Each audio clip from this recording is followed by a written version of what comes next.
We talked about buying used iPhones the other day, and I said we were going to have a video on the iPhone XS because I think this is the sweet spot if you're looking at used iPhones as an alternative to spending $400 on the iPhone SE, which I love, by the way. I think it's a fantastic device. But if you don't want the old form factor, whatever it happens to be, and you want to get into that Apple ecosystem, we'll talk about why this guy I think is the sweet spot price-wise. But before all of that, if I've been showing up in your recommended, because 92% of you watching this video most likely are not subscribed. If you've been loving the videos, if you've been watching a few of them, go ahead and tussle that subscribe button.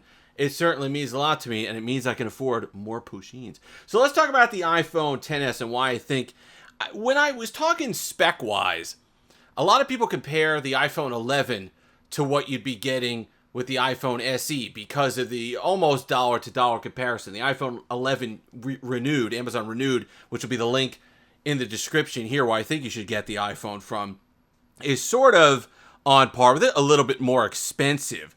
But if I'm going to go something like that, if I'm going to make a decision like that, I want to feel like I'm saving money. I want to undercut it. I don't want to spend more, if not the same, for an iPhone 11. I want to go ahead and save $100 and get a form factor that I like a little bit more. And that's where I think the XS comes in. $299 for the one with 256 gigs. Like I said, Amazon renewed link will be in the description. And the reason why I put the other one's cheaper, right? It's $259 for one with 64 gigs. But as I said, when you're buying a used iPhone, you want to get that extra storage. Trust me. The OS takes up 15 gigabytes. And then just your apps and your legacy stuff, and by the time you port over, God forbid you have a couple movies on there and photos, you're done. Gary, was saying, I left a comment on the last video saying his photos alone were 60 gigs, so that's it. You'd be out of space. Get the 256. Spend the extra $30. Trust me, 2 years from now, you're going to be thanking me for that one. So let's talk about what you do get for that $299. You get the fantastic form factor, which is great. It's timeless. It's a premium device. This could be, you could show this to somebody 3 or 4 years ago. If someone just came out of nowhere from 20 years ago and you handed them this, either now or 10 years from now, you'd think it's a really premium device. Whereas some of these other devices don't age that well, especially older Android devices. Some of the older Samsung devices didn't really age that well. This is a fantastic design. You put it in somebody's hand, you know you have an iPhone.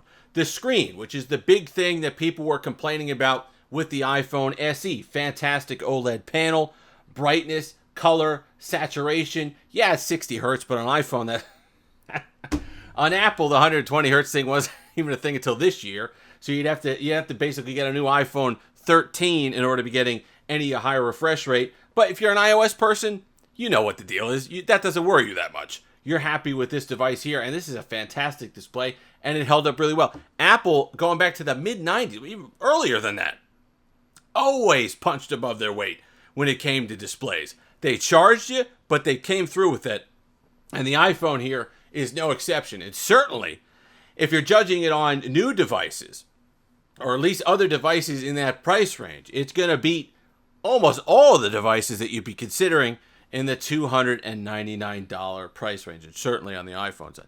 iOS, which is the reason why you'd be trying to get in to a cheaper iPhone. You don't want to spend the $1,100, $1,200. You still want to get iMessage. You still want to get all the iOS features and functions and all the rest of it. You just like the way it looks, or you're comfortable with it, whatever it happens to be. iOS, whether you love it or hate it, certainly has its benefits and certainly has a price attached to it, and there is some value there. People have Apple TVs. They want to be able to carry that across multiple platforms. People have iTunes. They want Apple Music subscriptions, all that stuff. This is a gateway into all of that, and it's something that you can carry around in your pocket. It's going to get the job done because the performance is good. We'll talk about that in a moment. So you get iOS, you get all the stuff that comes with it if you're part of that ecosystem. If you have a Mac, but you don't want to spend $1,200 on a phone, so you don't use your phone a whole heck of a lot, whatever it happens to be, there's a lot to like here at $299. Let's talk about that performance. The one thing, and the reason why you like used or renewed iPhones and you feel comfortable with them, because even going back, my iPhone 8 Plus still runs this way on iOS 15.5. The optimization that they bring to these older devices is fantastic. They take the time to not only support the device, but make sure it's running at an acceptable level, even on older hardware, the new stuff. So when you think about that, the comparison on the Android side, imagine taking Android 12 or later this year Android 13 and putting on your Galaxy S7. Not going to run that well. Heck, Android 8 didn't run that well on my Galaxy S7. So you can imagine. And that's something that really, you get your money's worth. So you could buy this, recognize that you still have at least 2 years of support. You should have 3 if they keep to the regular schedule. But this year they changed that a little bit. They dropped the iPhone 7 a little earlier than I would have expected.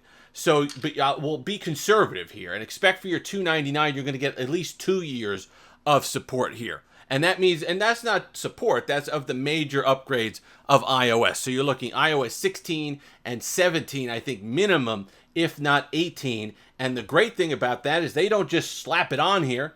They don't just let you download it. They do it in a way where it's optimized, where it'll run well on the hardware you have. So you have a good looking phone, you have a good performing phone, you have a beautiful screen, and when you stack that up with the competition at $299, all of a sudden this is getting a lot more attractive. Especially if you want to be part of that ecosystem. There's a lot of pluses here when you're talking the iPhone XS. Camera, look, it was in the era where they still were giving you 2 lenses. You got the main shooter and you got a telephoto, a 2x optical zoom telephoto. In good light, it's going to be a good photo. They did bring some of the optimizations that they had with iOS 15 and some of the computational stuff that they've been working on. They do bring it down to here. It is limited. The photos come out a little soft. Not the greatest in the world. But in good light, you're going to do just fine. It's certainly going to be on par with the budget offerings in the $300 price range. You don't expect a whole heck of a lot out of a camera at $300. So, get something that at least has some of that Apple power behind it. Plus, you get iPhoto. Plus, you get the iCloud. You could share storage. You could do all that stuff as well.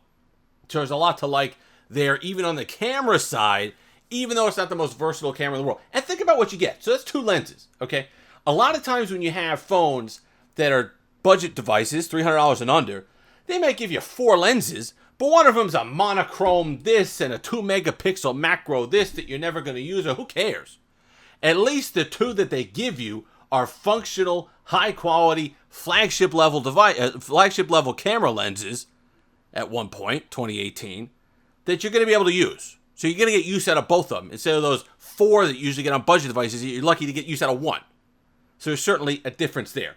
Battery life, that's where you're going to really fall short on older iPhones.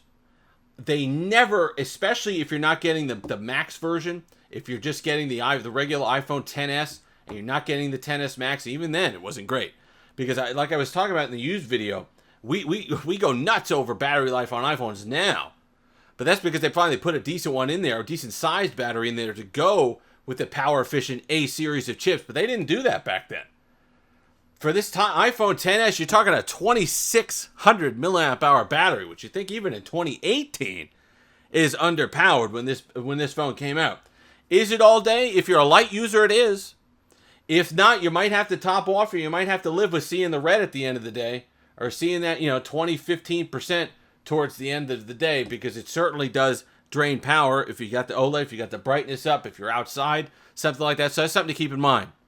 If you need a device, if you're a power user that needs a device to last all day and then some, then an iPhone XS probably isn't for you. Because even until the iPhone 13, they weren't great on battery life, and that's because they just put small batteries in the freaking things.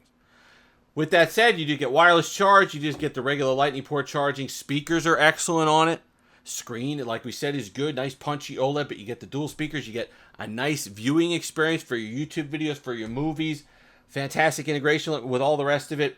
Instagram and Twitter, iOS is still the best social media experience out there. Period, ended. And Android people will tell you this too. They're getting a little bit better, but nothing can compare to the optimization. And that's not the fault of Android. And that's not something that iOS just does especially well and the other ones stink at. It's not the fault of Android. It's just the way the developers for Twitter and Instagram have developed their apps. They make them highly optimized for iPhones, and they work really well. So if you're somebody that's big into Instagram and big into Twitter and you like to, then this might be a nice cheap entry into that world as well. $299, you could do a heck of a lot worse. You know, we talk about how many budget phones have we had in here, and how many older Samsung flagships and all the rest of it have we had in here. And really, the only comparison is going to be iOS versus Android, because if you look at them, if you stack them up, and you take everything away, if this phone were running as well as it is, as optimized as it is, but it's running, you know, some souped up version of Android that perhaps Apple would control, this would blow them out of the water. So if you're in the market for a used iPhone, I think right now this is a sweet spot, because you're spending more than that. Get the iPhone SE. Suck it up with the screen, okay? Just get the iPhone SE for $400. It's a fantastic deal. If you're spending $500 or more and you want an iPhone 11, knock yourself out. I don't think it's worth $300 for this. You could do a heck of a lot worse. If you've made it this far, like, comment, subscribe, all that fun stuff. Until next time, have that Steve-licious day.